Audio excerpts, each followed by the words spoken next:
So what can't you do with such a simple design? See, that's your power. You get to determine all of the things that you can do with these that help you awaken to your alignments. Oh.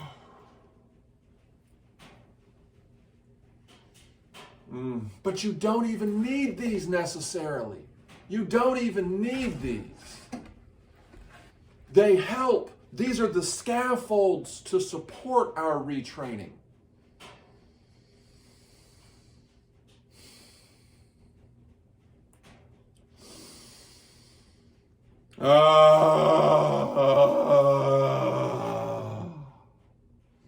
When you open your mouth and you release your jaw, that's made possible by the greater alignment of the supportive bones in your spinal column. When they are utilized in a more balanced way, the stress here, the stress in the back of the neck, can be balanced by relaxation of the mandible muscle. And this whole mandible joint, there's an ailment to it called TMJ, transverse modular junction. I can't remember the exact name. But a lot of people suffer from it, and it's not an old person's ailment. Why? Because posture was such an important part of religious training, prayer. And what are you trying to do? You're trying to get as much of the Holy Ghost. If you really believe that, oh.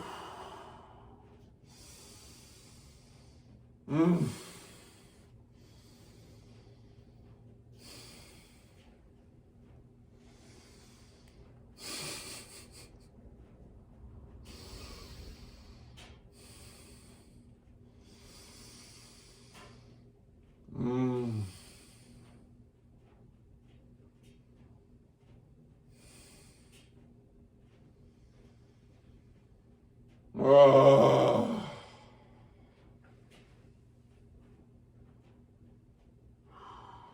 My thumb and my index finger just kind of lined up. Just one thing.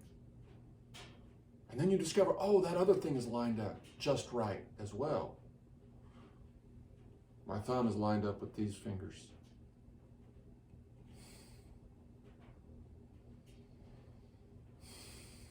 Then take them to different sides.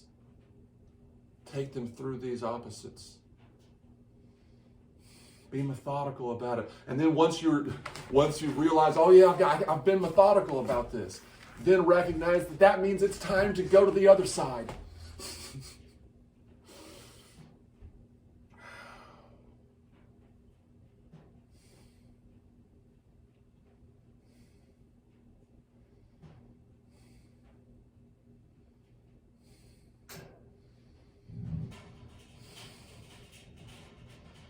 Only move your ring finger.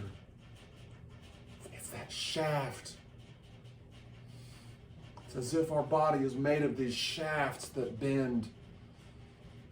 They're the tracks. They're the roller coaster tracks. Ooh.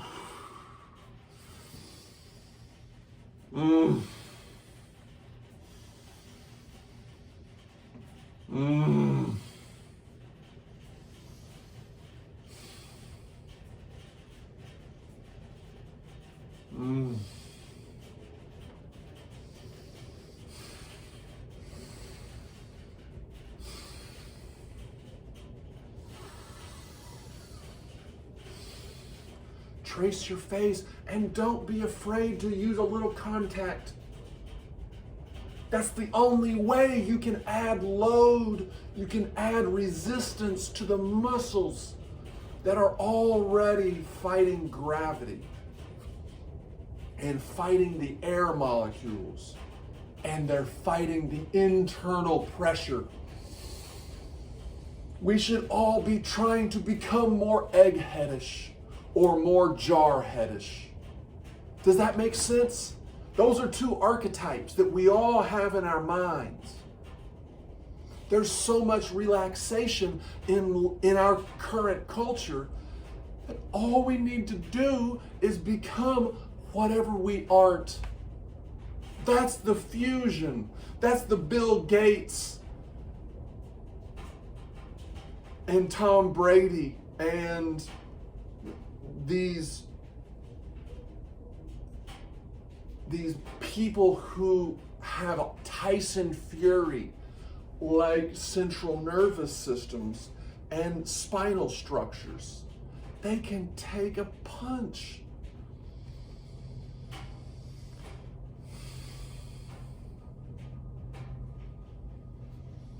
How? Why? What is it about the way in which just that it's absorbed by all of those bones and all of that tissue? There's something to that. We can train ourselves towards that. We can train ourselves towards these ideals of central nervous system operation capabilities. Under what circumstances can you endure this level of experience? Maybe it's solitary confinement. You've got a max amount of time that you can endure that. Maybe it's getting struck in your temple. How many pounds of force can you endure? Maybe it's holding your breath. Maybe it's proximity to heat. There's all of these different types of senses that can be deprived or amplified in one's sensory experience of sound, of visual changes, of touch, of feeling.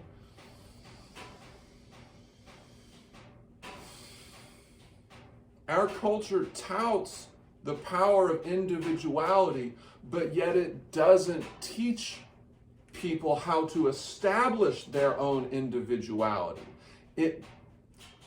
In choreographing the poses that they use for articulating the ideas and the views that are unique unto them.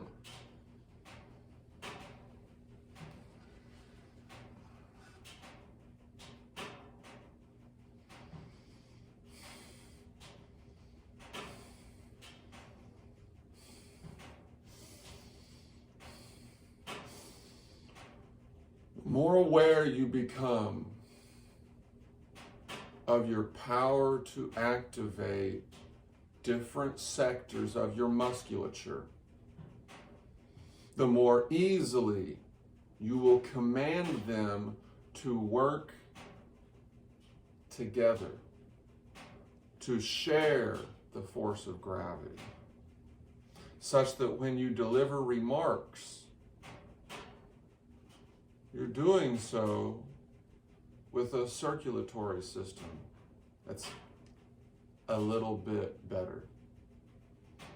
You're doing that with a more efficient transmission of verbal commands to your vocal cords in conjunction with the determination of the appropriate amount of air to expire to generate the sound waves that I know you can decipher in your own mind. They travel through the air. We gift each other that when we listen to each other. I'm giving you time in my mind.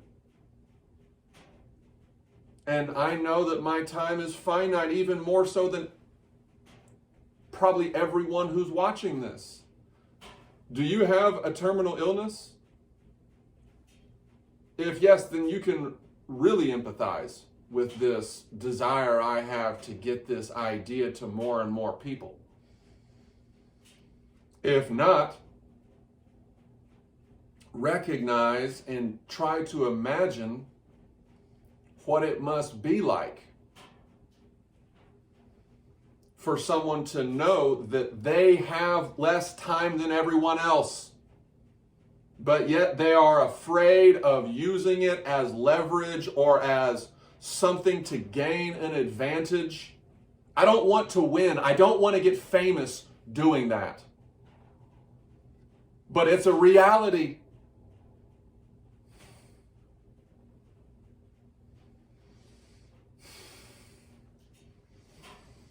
Incremental elevation changes, incremental angular changes, incremental everything until we reach our fullest potential. And that's always changing because our bodies are always changing. We're aggregating time under gravity right now.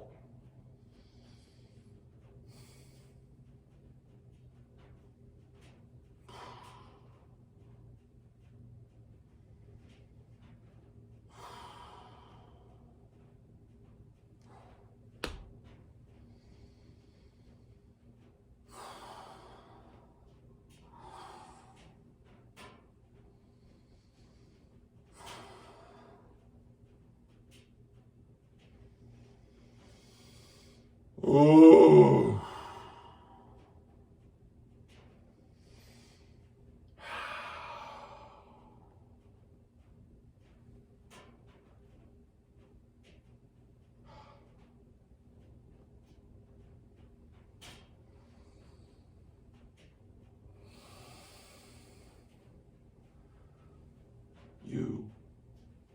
You have the power.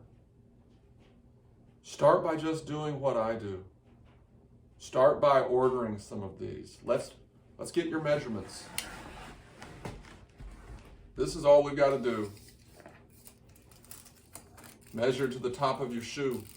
Measure to the top of your heel. And then add 1 inch. Measure to the top of your ankle. Measure from the ground to your Achilles and add 2 inches. I can use a 6 and I can use an 11. There's 5 inches of capability for expanding my ability to endure time in this unique sitting posture, in this unique meditation posture, with that unique amount of stretch in my knee joint, with that unique amount of force on my ankle bones, on the shin muscle, on all of the vascular tissue that will have a limit. Like, there's a certain point at which everything is exhausted and needs to be moved. This is taking one of the primary ways that we sat whenever we were 5, 6, 7 years old, when we were playing Legos, or when we were in class hearing, story time. We sat on our feet. But then we lose that over time. The uThrones system is how we get that back. Slowly, incrementally, we're reactivating that aspect of life.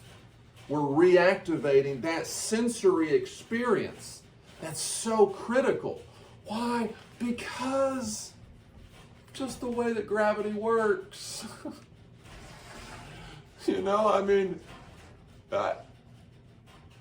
It didn't choose to be the way that it is. It's just a force of nature.